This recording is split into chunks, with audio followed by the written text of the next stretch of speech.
Rive miavaka miaraka ampiasa ny sisel eto Toamasina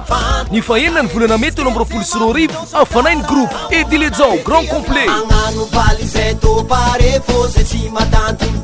Edilejao grand complet aprevy atsika milay ao amin'ny brasserie de la gare de Mangue Toamasina manomboka amin'ny 6 vora alina ny karatra fanasana dia fa azo jifaina ao amin'ny sisel radio tv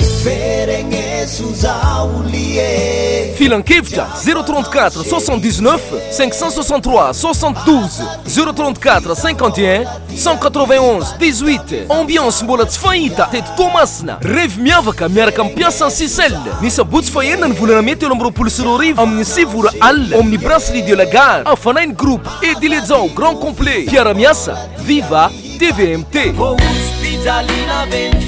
tongava maro any araka nalazy